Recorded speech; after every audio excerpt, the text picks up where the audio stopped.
he was doing a research stay in Poland, and the way he got the opportunity to stay there as a postdoc is going to seminars and asking questions, because the supervisors there value not the perfect question or the right question, but people have curiosity for what they are doing. So that's a long way to say that there are not stupid questions. No, there are stupid questions. Well, yeah. I mean,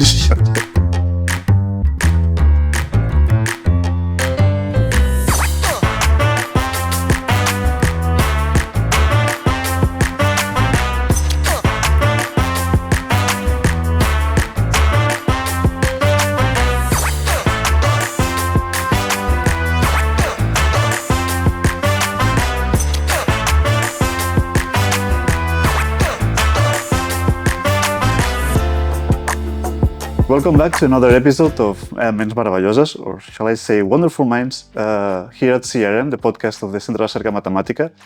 Today we have a very special episode. We have with us Tim Myers, who is a principal investigator here at CRM. He is also a board member of the European Consortium for Mathematics in Industry, where he also edits the annual reports, and a coordinator for the European study groups in industry. He also serves as the European Mathematical Society Committee for Developing Countries and on the advisory committee of the Eastern Africa University's Mathematics program. So we could assume that you are a very busy man. You also have a guest these days here at CRM. Yes. So we appreciate that you take the time to talk with us and be here. And we were really looking forward to talk with you because you were, I believe, the first, or at least one of the first researchers to join CRM officially. I don't know if you were the first. You want to claim that you were the first? This is your chance to be like... I can respond to that. I was the first permanent researcher. Okay. So I joined December 2009. Alvaro Corral was here as a postdoc. Okay, so that doesn't count. So officially you're the first? So I was the first. In fact, people forget the history. This building we're sitting in now didn't exist when I arrived, and the Generalitat, the Catalan government, were going to pay for it, provided the CRM took on permanent researchers, and that's where I came in. So I was the first. That's something I've told you before, that this building should have your name. Yes, I agree. But for the people that don't know the history of the CRM, this center was created in 1994. But until 2009-10, there were not the first researchers that joined the CRM as, well, officially affiliated to CRM. Before that, this was a place where people come from all around the world to meet, collaborate, organize scientific activities. That's still the case. Actually, we have an intensive research program downstairs right now, happening during these 2 months. But we also have the research groups and the research staff that are occupying this part of the building that didn't exist. So it didn't exist when you joined the CRM. The first day you arrived here, your office was not the one that you are. This did not exist at all. I was in the building downstairs, and I actually negotiated with someone in admin to get my office with a view. Okay. By promising to learn Catalan. Actually, I was going to say, it's also a special episode because I will have the chance to embarrass myself on camera speaking in English. Right. What did he say? And the office that you have now, you're the only person that has occupied that space. Yes. So it's quite a big office, but then I often have visitors. That means I can put them in the office with me and work with them. So I like that interaction. That's something beautiful about, sometimes when I come upstairs to, the word that comes, annoy is not the word, to ask for things.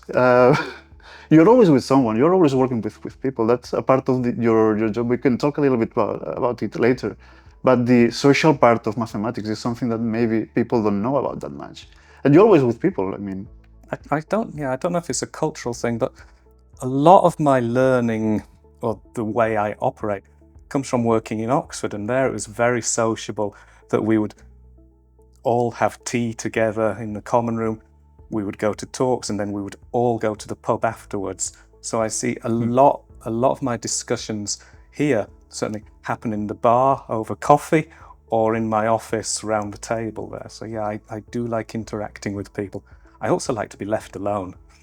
Yeah, because I guess that some people that are not part of the academia, they think about mathematicians like working with a blackboard. We have actually blackboards all around the building.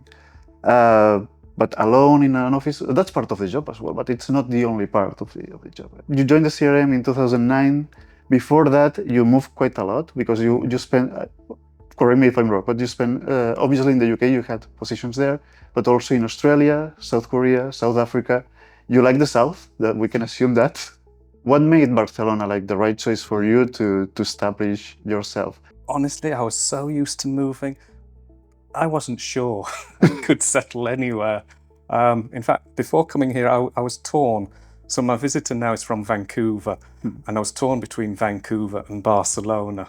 So I want somewhere with a good research environment, but I'd like mountains nearby and perhaps a beach. So I wanted everything, and I opted Barcelona, I'd like to say because of the superior research environment, but I actually thought it would be easier for my parents to come and visit the kids. And yeah, but that's interesting to talk about a little bit because there's a point in the career of a scientist in research that career choices and personal choices are not that separated anymore because you have family, you have obligations, you have things outside your work that have to align as well. Yeah.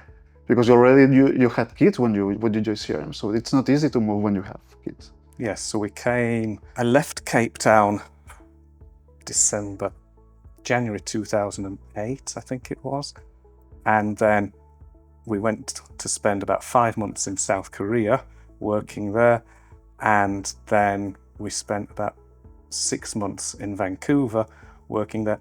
And we flew back to Europe 2 days before my daughter's second birthday, because that's when you have to start paying for kids' flights. So that was the cut-off line. Okay, if I have to traveling. If I have to go back and forth from a place, I need to pay for that as I was well. already paying for my wife's flights. Paying for my wife and my daughter's flights was getting too much. Okay, that's also part of the reason to choose a place to stay.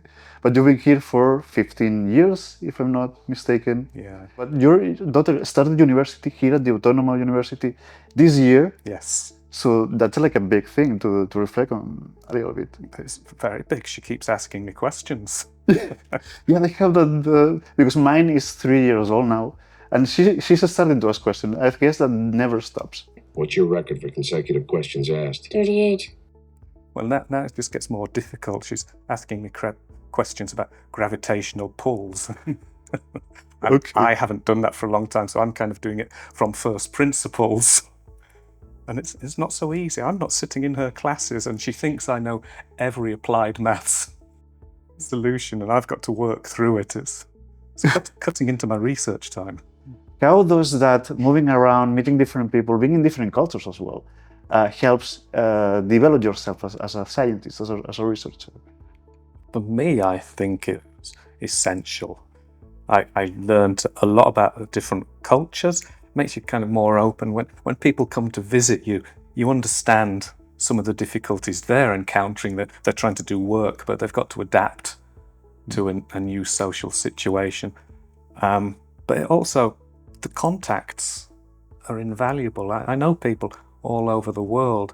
I know about problems arising, mathematical problems, so people will contact me, or maybe I've got a problem here and I'm stuck on it and I can talk to them. So it's great having this network of different skills and different cultures. And then it helps. You mentioned I'm on these committees. Well, I'm on these committees and maybe we want to interact somewhere. Well, I know people in many places. But talking about your research, you mentioned the applied mathematics part of well, that's where you are focusing your work. Your area of research could be described as industrial mathematics. I think is the general level that we could use. And how do you explain what industrial mathematics is to someone from outside academia that maybe thinks that mathematics is this monolithic field and there's no difference between what you do and some other mathematicians do? As time has gone on, I've gone off the term industrial mathematics. Okay. So like I said, I spent a lot of time in Oxford, and industrial mathematics comes from Oxford in sort of the late 1960s. They were looking at industrial problems. So if you look at the first industrial maths meetings, they've got people like from Pilkington's or the coal board or the electricity generating board in the UK. It's very industrial problems. And now it's widened a lot, but the name has stuck. So I come along and people label me as industrial mathematician, but in fact, most of my work nowadays is on environmental problems. What's the level that you prefer? Because at the end of the day, that's something that maybe people don't know outside. That mathematics is it's not just one thing. There's a lot of things that happen inside the general term of mathematics. So where would you locate yourself? Where would you place yourself within? I would place myself right at the very extreme end of applied mathematics. Okay, so I'm interdisciplinary or multidisciplinary when I work with other people. So I very much like interaction with other disciplines and how can mathematics help in other disciplines where people often don't expect we can make a difference, but often we can come in with a fresh approach. Right. Let's do the math. Some of the things that I like about your work is that how diverse the projects that you tackle are, because I have some of them here written. You work on the removal of contaminants from fluids, whether it's gas or water, the icing on aircrafts, which is like, it sounds cool. I don't know what it is about, but it sounds cool. It's cold. But you also work on green roofs lately, I think, and also in high surface tension, which I don't know what it is about, but it also sounds difficult and cool. But I mean that when I wrote a list of things that you work on, maybe from outside it's difficult to find, like, you can imagine that they are related somehow, but what's the underlying connection between them for you, the different topics that you work on? Oh, that's a really difficult question. The underlying, the connection, they're not always connected. Okay, that's another point to make. I have a term for myself that I'm not going to use here, but I do jump around subjects a lot. I've got some attention span issues. So after a while, it's like I may really get into a field. I might become a world expert, but at that stage, I'm often getting tired of it. It's time to move on to something else. Like, I've made an impact here. Maybe I can make an impact somewhere else. Sometimes when you get to the top of a field, the impact you're going to make are incremental. But if I come in at the start of something else, and maybe I can make a big leap in that field. And I enjoy learning about new things. It's a bit destructive. Like when I become good in a field, I'll move on. But I love learning about new things. I mean, sometimes maybe it's dangerous when you start to feel too comfortable with where you are in a place. And some people like to be comfortable, and some people like to just break the wall and start over again. But there's also another question that I find it really interesting to ask you, the researchers that we had here at CRM, because we have people working different things. How do you choose a topic to work on? Because you have to invest time when you start a new topic, a new project. And obviously when you get funding for a project, you are committed to that project. Originally, I used to, so in Oxford, we used to have companies coming every week. And I was in charge of organising the meeting with the companies. So we'd have people from the department come in, make suggestions.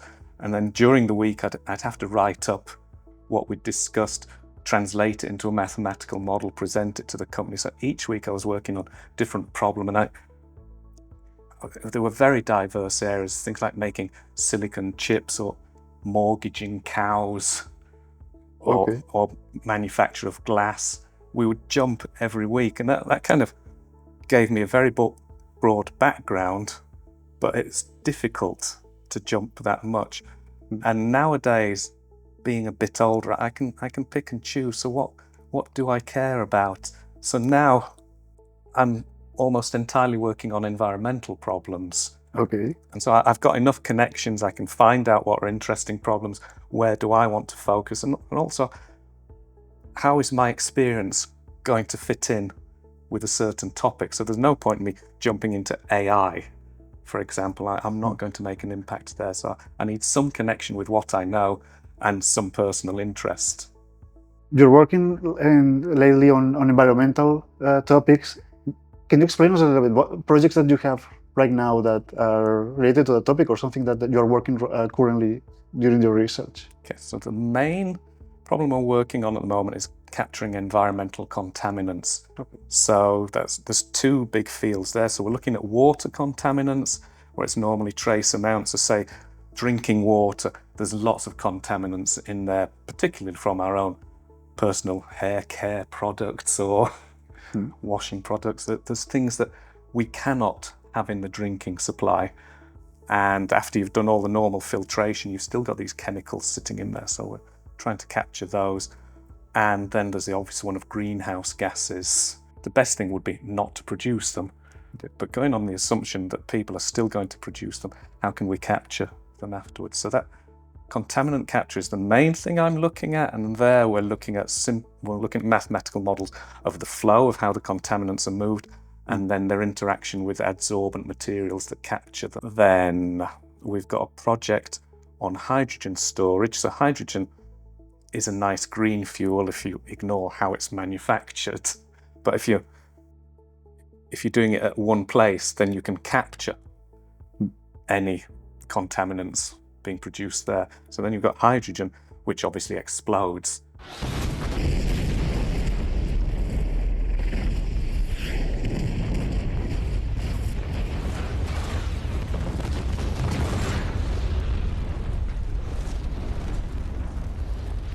How do you store it in a safe way? It doesn't sound safe. No. So we're working on the storage there. You mentioned briefly green roofs. We had a project on how green roofs can improve the energy storage in cities in particular. As we've removed green spaces, we've got more areas where we've got concrete or roads that are absorbing heat. And if we just put in green areas, how much that helps improve.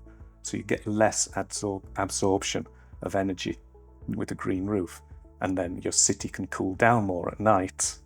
And you approach these topics from a mathematician perspective, from the mathematics.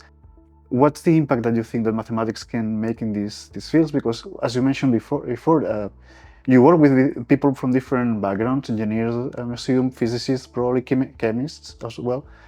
How do you bring your expertise, the tools that you have developed during your career, and identify where you can make an impact in those different projects? I think it surprises many people how easily mathematics is brought in. And they also, in these different disciplines, they've already got some mathematical models. They just sit with them and accept them. And I've got this bad reputation of coming into a field and then criticizing the main theories. So say with the contaminant capture, their basic model is from the 1920s, and it's kind of nice, but it's actually wrong. And I came into the field and the correct solution looks very similar. So you get this criticism, it's like, that's what we've been using for a long time. Yeah, but the interpretation of the model is different. I can say what your adsorption coefficients are, how fast things will adsorb, and your model just has these random coefficients in and you don't know what they are. Whereas mine has a mathematical interpretation and it's rigorous, and I can say when it's valid. But that's actually something that I heard from talking with other researchers here at CRM, that it's not only that you get the result, it's how do you get the result as well. That's important for the long-term validity of that result. So with this contaminant capture model that they were using, the shape was right. But there's lots of things that will do this sinusoidal shape. And so they could fit the graphs, but then their interpretation of what is this rate constant, well, that wasn't a rate constant. So you do it mathematically correct, you can find out, you get a consistent theory. And so they've never been able to scale up from experiment to industrial size. And the reason is that what they think is a constant is actually a variable, and it doesn't scale up because it's the wrong interpretation. So to them, it looks like nitpicking, say. It actually makes a huge difference. They've got adsorption rate constants that have to be positive, and they will take negative values in their solutions. And you say, well, that's just impossible. That's desorption. You don't want that. And is there any project that you can think about that where mathematics make a huge impact or important impact? Either it's a project that you work yourself in, or something that you know about from talking to other researchers? I'm going with my work. Yeah, that's a good choice.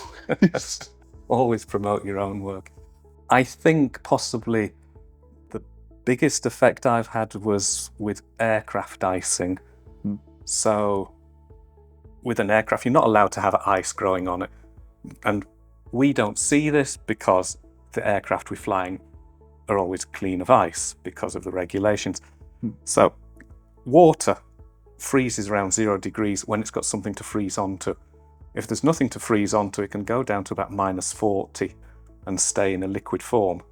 Okay. Now, imagine clouds high up above the ground. Hmm. It's very cold. They've got no nucleation sites, so the water stays as liquid water. You fly an aircraft through it. Okay, and that could be good. Suddenly you've provided a massive amount of nucleation sites. So this water will freeze on the aircraft, and just like something like 0.25 millimeters of ice on a wing can reduce the lift by 25% because the wing is such a specific shape. And then you've got added weight. You've got places where ice can build up and then break off and go into an engine. So aircraft are not allowed to fly, certainly commercial ones, with any ice on them. So you've got anti-icing systems use a lot of energy. So before any aircraft is certified or aircraft component, it has to go through a lot of tests. New aircraft will have to sit around in a region where icing is a possibility, go up, do flights, come back, see if it's worked. If it hasn't worked, then they've got to wait maybe another 6 months, move somewhere where it's winter, and so it's really expensive. So they developed aircraft icing codes, and I got involved in a consortium of aircraft manufacturers to do the water flow. You mentioned I worked with surface tension and thin water layers. So I was hired to work on the water flow, and I saw their icing model. I said, that is so out of date. It just doesn't work. And they said, well, you try and do better. And I spent about 3 or 4 months working on this. I did a nice mathematical model. It was rigorous. And then I compared my results against some experimental data, and then I presented it at the next meeting. And at the end of my presentation, they started clapping. And I said, why are you clapping? And someone said, we didn't think a mathematician could solve anything realistic. That's actually a very nice point, because have you noticed that the industry is starting to look at academia, and particularly mathematics, in a different way? Like, because I guess that at the very beginning of this interaction with industry, they could see you as a stranger there, and they wouldn't understand what you could bring in to the work. But probably in the last 20 years, that has changed in a way, because we see how mathematics is used for many things. I mean, so have you noticed a change in how they look at the value that mathematics brings to their industry? Yes, but it's a slow process, and it depends where you are. There's the scientific culture or the industry culture varies around the world. So in Europe, I think a lot of companies have seen what mathematicians can do, maybe North America, but I travel to other places and there's still a lot of skepticism. So Australia's big on mathematics in industry as well. So if you've got a large community working on industrial problems, then the word spreads amongst the companies. But in other regions, there's no history of it. So you come along and say, look, this is what we've done in another country, and we could try and start that off here.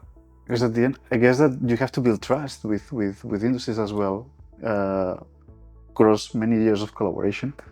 And in terms of finding that common language where you can explain them, what you just said, like the example with the aircraft industry, so that you can explain them what you are bringing from the mathematics point of view, in a way that they can understand and value. At the same time, they get to explain you what they need or what their problem is. How is that interaction? How is that finding the right language to talk to each other? Difficult at times. I'm human. With the contaminant capture, I work with, so in Girona, I work with this lovely group who will do experiments. So they're environmental engineers. Then I've got a colleague who's a chemical engineer, and for me, he's like a translator. Okay. I do not understand the chemistry. So they will give me things couched in chemical terms. He will bring them over more to mathematical terms. So the translation is key. In fact, so with the aircraft icing, I spent a lot of time developing that model, and then I spent a lot of time making it simple to understand and usable. And when I submitted the first paper on it to a journal, one of the reviewers was against publication. He couldn't find anything wrong. He said, "This seems so simple, it must have been done before."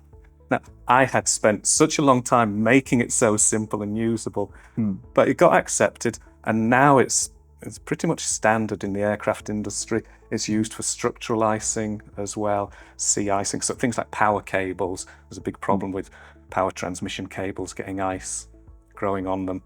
And if you were to look for my name and icing model, you get about 10,000 hits on Google. Wow. But if you look, at the time I called it an extension to the messenger model, which was the old model. It's not an extension.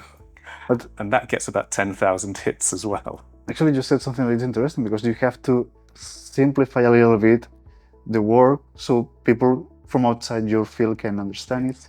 But you don't want to detract from the work that you've done, from the complexity that's behind that work. That's what your goal is. My goal is to make a difference. So if I want the aircraft community to use it, then I've got to make it appealing to them. If I want contaminant capture models to be used, then I have to put in terms that they will understand. I don't want a complicated mathematical publication. Sometimes we will also publish something more mathematical, so we'll send it to an applied maths journal. But sometimes I want it to go to that community, and I'm not getting some obscure mathematical paper published in, say, a chemical engineering journal. So you've got to find a balance. Yeah. And sometimes you've done all this nice work and it's hidden away. Yeah. But on the other hand, do you want to make an impact? That's true. That's a balance. It's difficult, but at the end of the day, it's worth it. You've talked about how you're working nowadays with environmental topics, and how do you think that mathematics can contribute to the climate crisis that we have right now? Because there's a lot of effort put into trying to address all this climate change, all this contamination that we have nowadays. What do you think that mathematics can bring onto the table to help with this situation? I suppose before letting you ask the question, I should have said I didn't think it was a good question. Okay. I mean, mathematics is involved in every form of science. So mathematics is already there. We've got climate change models. We've got models for how clouds move, how the air moves. We've got models for how you disperse pollutants, statistical inferences, and so on. Mathematics is sitting there. We've made clear conclusions. The problem is, and I guess I'm getting old and cynical, but then there's people in power want to maintain status quo, and they often don't listen to the scientists, and they often try to make scientists sound uncertain. Now we will say, okay, we've got a certainty of 90% or something. We will give bounds. So when I do my work, I've got error bounds. I've made approximations. I know the size of them. So I'll say, okay, this will be accurate to within 5% or something. And then some people use that to say, well, they're not sure. What about There's a 5% there that, okay. Yeah, there's a possibility that they're just talking nonsense. But it's just using words to try and dismiss good science. Actually, what you say is important because there's a lot of research already done. There's a lot of information that it's already there. It's maybe a matter of it's not a matter of finding something new or some solution, that magical solution for everything, but using what we already have. So that's a good point. I mean, the global warming has been predicted for a long time, and the temperatures are going up, and we know that. And yet we had so much time spent with people saying, well, this isn't happening, it won't happen, the scientists aren't sure. And yeah, we put error bounds on these things, but they were all showing the temperature going up. And this has happened before with the hole in the ozone layer. So you've got the freons. Now, it's quite a complicated chemical reaction. They go up, they react with something in the air, and then they react with something else, and then your ozone layer is depleting. And this was quite hard to prove, but it was shown like about 10 years before we did anything. And I think it was the American Chemical Society, big society, was dismissing the work. It's like, that can't be happening. We're going to talk about the wrong talk later. There's an example there where they've used poor statistics to try and dismiss good science. And now people are surprised when what scientists predicted 10, maybe 15 years ago, it's happening in real life. Yeah. Let's talk about the wrong talk, because you told me about that as well. Well, part of your work is research, obviously, doing the projects that you do, the publications that you do, but you also have to go to places to talk about what you work on. And you've also done a lot of talks on outreach talks with students, high school students, and you've also had students staying with you for research stays to learn, to work on projects, both at high school level and university. So that's also part of the activity that you do. And within that, part of the going to talk about your work, you've done the wrong talk that you told me about. The topic is really cool, but I like you to explain it, because I think that the topic of that talk is really, really interesting. I think the wrong talk has a few levels. So firstly, it's aimed at junior scientists. So yeah, I've given it to high school students, I've given it to undergraduates, but there's also been professors in there as well. And so it's got different levels. So it's about incorrect use of mathematics. Okay. But really the message is like, you might do things wrong, but you only do things wrong if you're trying.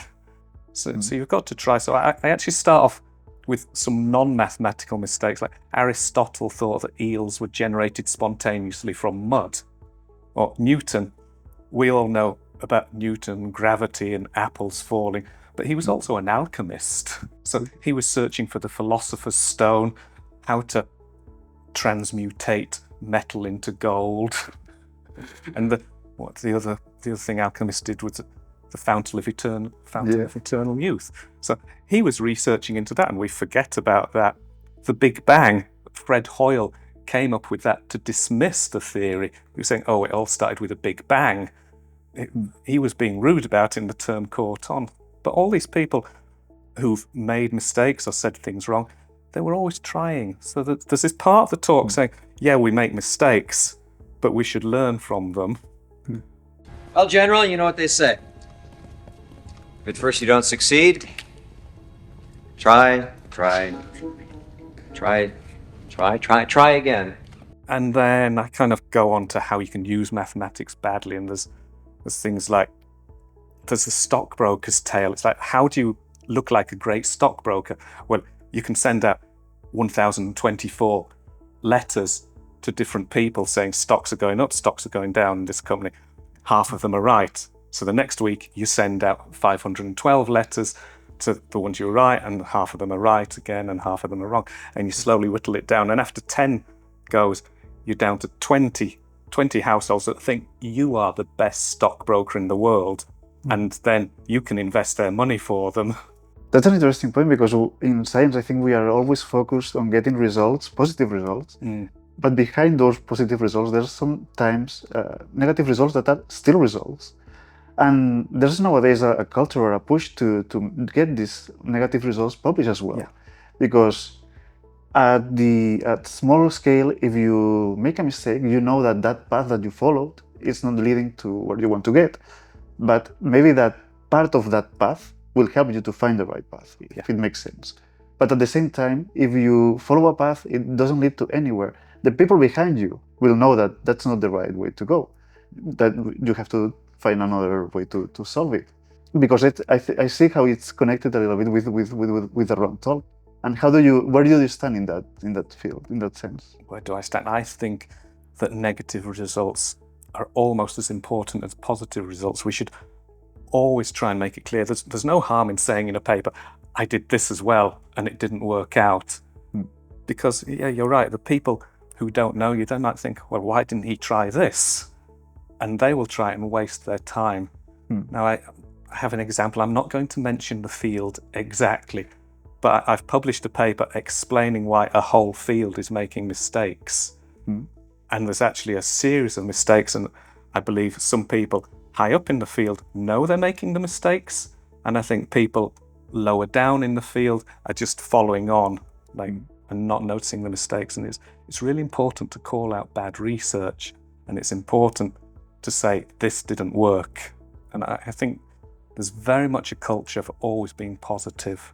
And for me, it's causing a problem. There's a great website, Retraction Watch, that will talk about papers that have had to be retracted because of errors or... Didn't know that existed. Look up Retraction Watch. It's a very important website.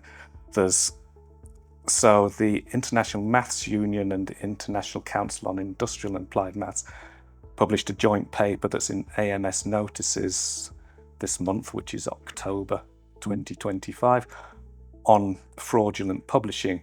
And they're focusing on the maths world, because mathematics has actually been thrown out of the Clarivate highly cited researchers list because of manipulation of the statistics. So there's some of the top mathematicians aren't even mathematicians.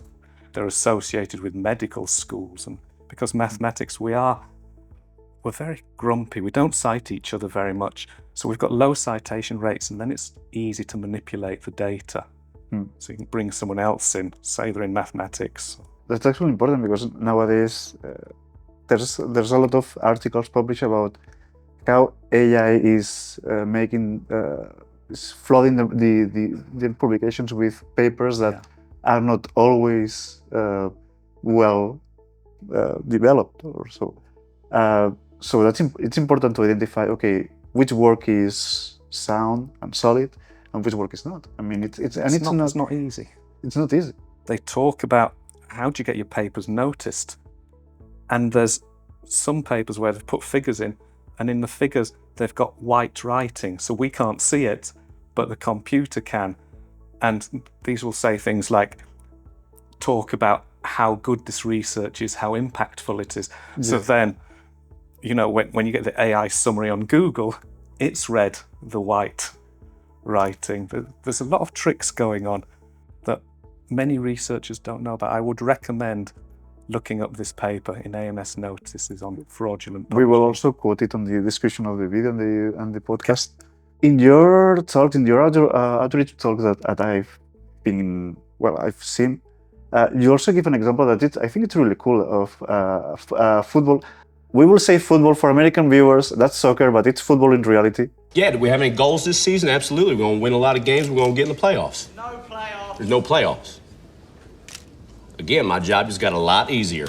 A football team in South Africa that used mathematics to improve their results. Can you tell us about that example? Because it's an example of how mathematics can make a noticeable impact in real world, in a field or in an area where we don't usually connect mathematics with. So, I've got a huge body of work on ice growth. I've got a book coming out next month on non-standard phase change problems, and people only care about football. So yes, let's go on to football. So this was a team in Johannesburg, and they came to a study group. So it's where companies or football teams present problems that they would like solving. And their question was, can we choose a football that will give us an advantage in home games? So in the home games, the home team chooses the ball, and obviously there's FIFA rules and there's sponsors rules as well, so that they're limited in their choice of ball. But there are slightly different sizes, different weights, different materials or shapes on the outside.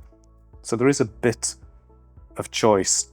And so we looked into the problem. First thing we thought was, well, Johannesburg's about 1,800 meters above sea level. In South Africa, most of the other teams play at sea level. So what's the difference as the ball moves through the air? Because the Johannesburg air is much less dense than the air at sea level. So now this is a really important problem, not just in football. It's like, how do you make a ball or a projectile move well through the air? So golf is an obvious example. They're always doing research with golf balls or javelins. How do you get a javelin that flies further? So there's a lot of work on this, but it was all computational. So we sort of took the equations and we used standard mathematical techniques to get them into a simple form, and we ended up with a nice analytical solution. And the analytical solution showed us exactly how the ball swerved through the air. If you put spin on it, how does it swerve depending on the size, the smoothness, the density of the air? And so you said that they used mathematics, this team. They didn't use mathematics.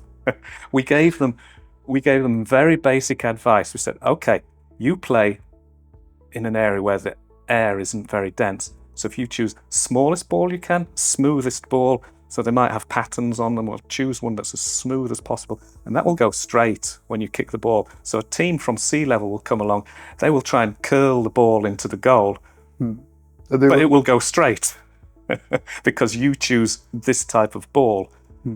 And so at the time of the meeting, they were 13th in the division, and they hadn't won for something like 6 games in a row.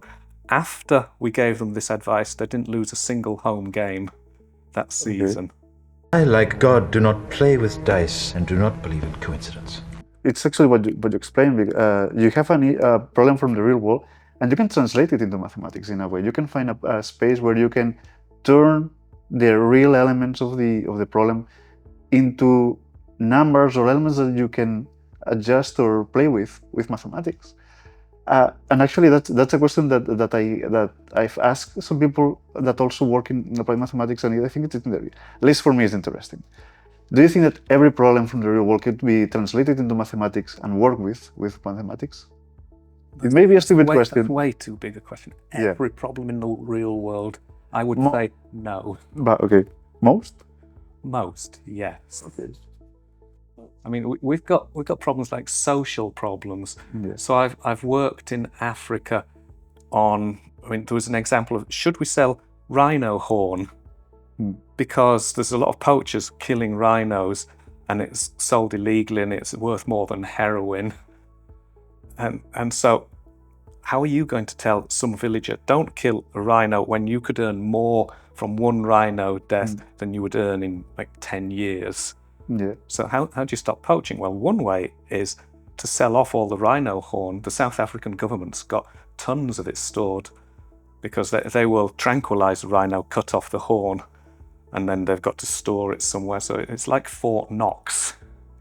They've got millions, or maybe about, I think at the time it's something like 40 million worth of rhino. Somewhere in South Africa, there's a warehouse full of, okay. And the question was, should they sell it? Because if you flood the market, or you sell it legally, then the price will drop. So is it worthwhile poaching after that? And we looked into it, but I didn't really feel we could solve it, because are you generating a larger market? Then suddenly the people who couldn't afford it, they are going to have an interest. You have more people wanting the product. And then at some stage you're going to run out of your tons of rhino horn, and then you've got a massive market.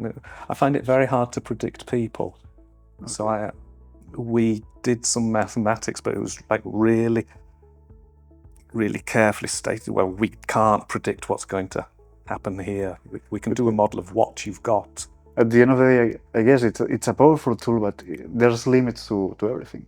Okay, so and you should be aware that it's got limits. With great power comes great responsibility. Yes. We've talked about your research. We've talked about the wrong tool, that it's a part of outreach, but also connected with your research. And there's also other things that you do, because you're really busy. I don't know how many hours your day has, but sounds like too few for all the things that you do. Because, as we said before, you are part of the EMS Committee for Developing Countries and the Eastern Africa University's mathematics program. You just read that out. Yeah, because it's difficult to remember the names of things. No, I'm sorry. I suffer from short-term memory loss. So, talking about the work that these committees do, what is the role that these committees have? Let's start first with the EMS Committee for Developing Countries. That's good, since I spent all day in a Zoom call. So it's fresh in your memory. So the EMS Committee for Developing Countries, I mean, the broad idea is to increase interaction between Western research groups and groups in the developing countries, or the global south, whichever term you prefer. So this could take the form of, we will go out and give lectures there, we will invite people over, we've got small amounts of funding, we will help look for funding, or we will apply with groups. At the moment in Vietnam, so yesterday at the meeting, where I wasn't involved in this decision process, but we've got some funding for setting up a mathematical modeling course in Vietnam. And I have to say, that's not just the work that you do with online meetings, because you were to Vietnam Yes. like 2 weeks ago, 3 weeks ago, to spend 2 weeks there meeting mathematicians from the local community, having meetings there for the EMS as well, and meeting the people there. So going to these places is also important, I guess. Yeah, so it's a long way to go for one meeting, so you want to do a lot of things. But I was actually there, so it was a board meeting of the International Council on Industrial and Applied Maths.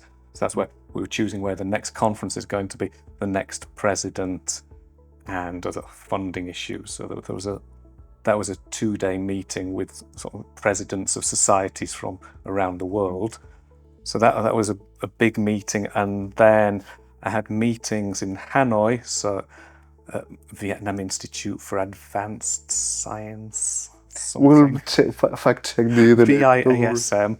So I had meetings there, and then I flew to Ho Chi Minh City, and I gave a talk there, a long talk, where they wanted me to explain about how to organise study groups.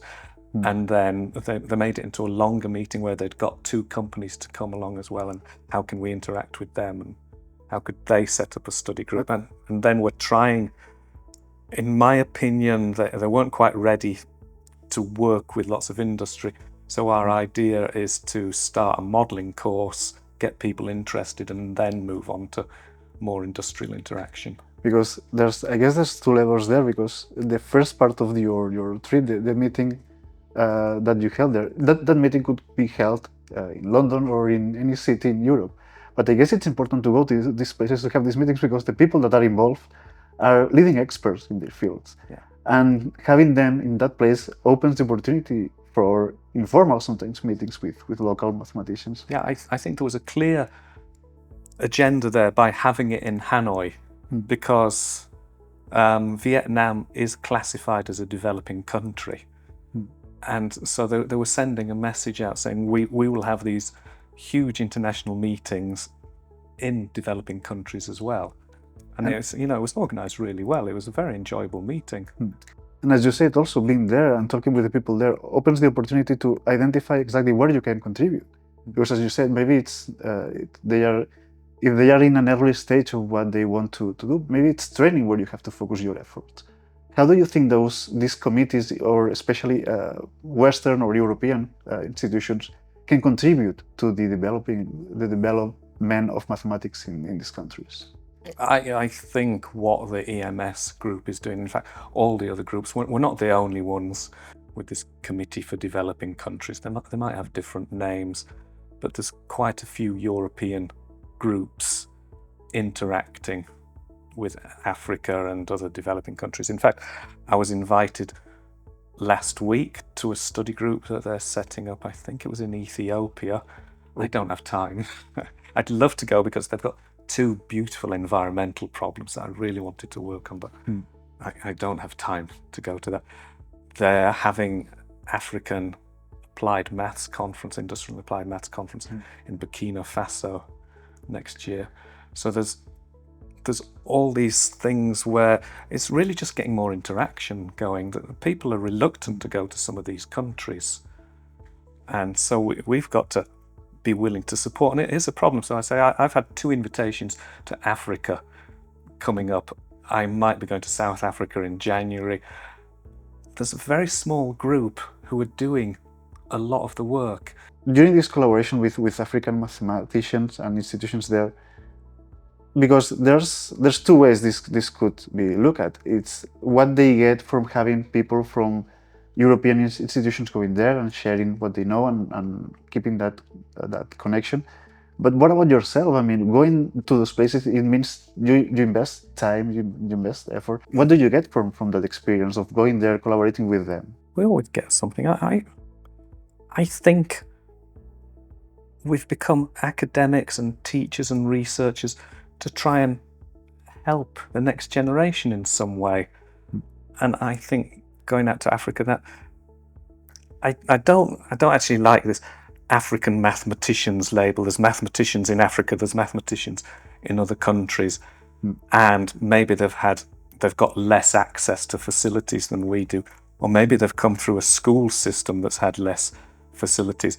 But there's good mathematicians and there's bad mathematicians, the same as everywhere else. But what I actually like about going to Africa is the students, because they're so keen and so ready to look for opportunities. And I think sometimes, you know, in Europe, we take a lot of things for granted, and the students, they go through the education system and it's like, I was always going to go to university, I'm always going to do this sort of job afterwards. And that's not granted to a lot of people in Africa.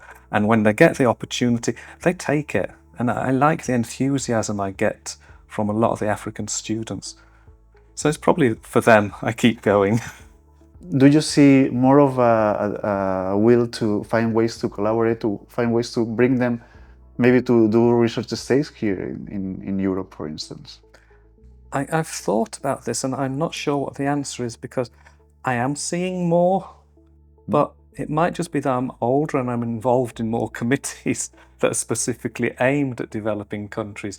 So a lot of the people working around me are keen on interacting with the developing countries, but I'm involved in these activities, so I don't know the answer. I hope there's more people interested, but the funding, all the committees I'm on, we've got small amounts of funding. I'd like to see more. My understanding is that at the moment, the Americans have cut huge amounts of funding to developing countries.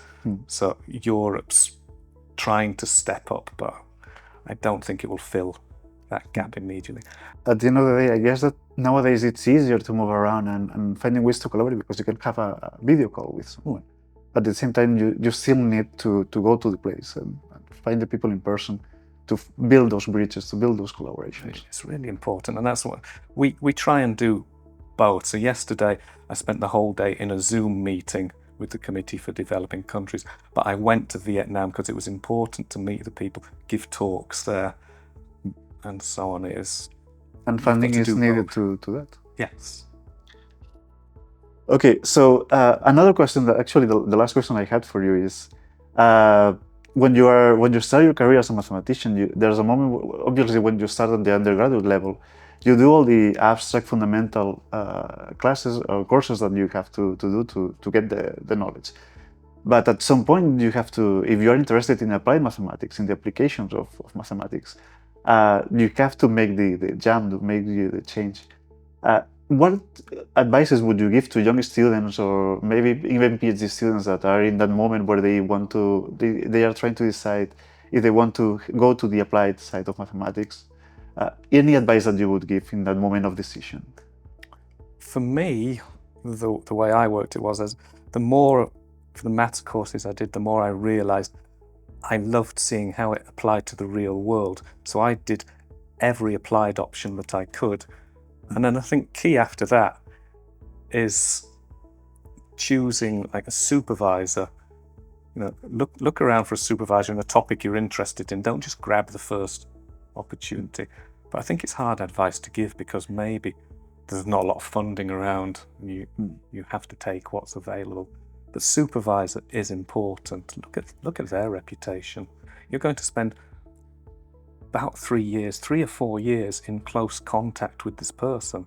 So the student needs a good supervisor needs a good student. And a message that we like to get across to any undergraduate students that are maybe watching, I don't know, but it's okay to ask, it's okay to contact, to reach out to researchers, to mathematicians, to senior researchers, that they are not going to turn you away most of the times, I guess, but they will help you, they will guide you with the path that you want to follow. So sending an email, it's quite enough. That's perfectly fine. So when I first started here, I had 2 PhD students, Michelle and Francesc, and when we had people wanting to join the group, we would take them for a coffee, chat with them, but I'd also get them to go with Michelle and Francesc and chat with them so they can ask questions about me as well. And also I can find out more about them in a different context. But it is a relationship, and you need to be comfortable with your student, with your supervisor. Talk to them first. That's actually very good advice. And the last thing we also like to do in this podcast is to recommend a book, a novel, a movie that has like a mathematical component that could be a really interesting read, or like a gateway to get to know about mathematics. Is there anything that you have in mind? A gateway book. Yeah, but it's a really good term for this. So as I said, I've got a reputation for disagreeing with existing theories. So a book I really enjoy, it's called Bad Science by Ben Goldacre. And it's more, he's a doctor, so it's applied to the medical community, but it talks about bad use of statistics and inference and so on.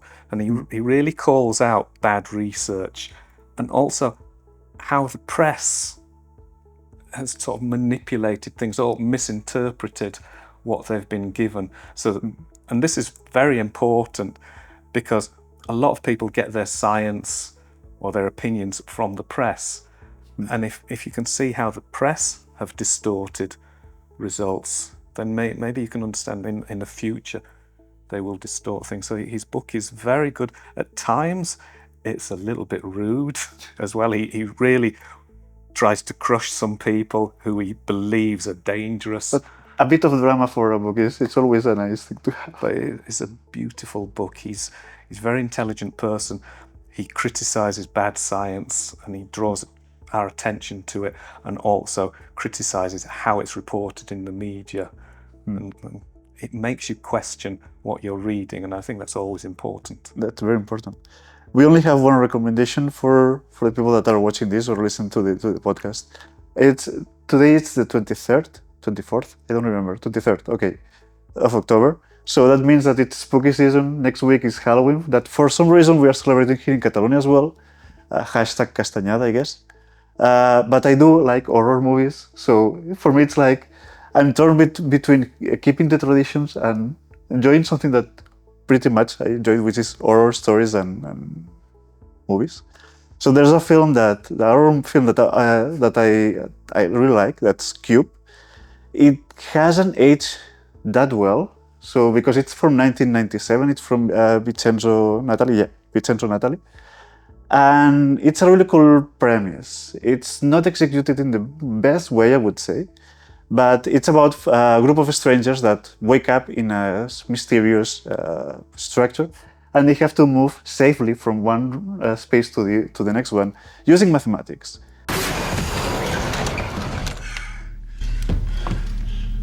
Levin, what do you do in school?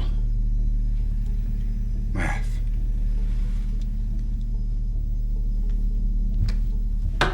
What can they mean? Shh.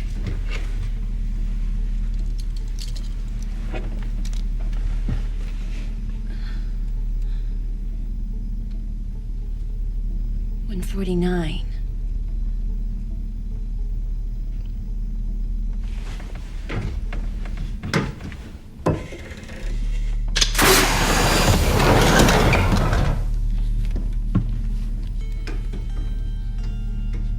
Prime numbers. I can't believe I didn't see it before. See, There's a bit of gore, it's a bit of blood and disgusting things that people that enjoy horror movies, we enjoy them. And it's a good movie to watch in Halloween, I would say. That's my recommendation. It's not as cool as yours. You've really sold it quite averagely.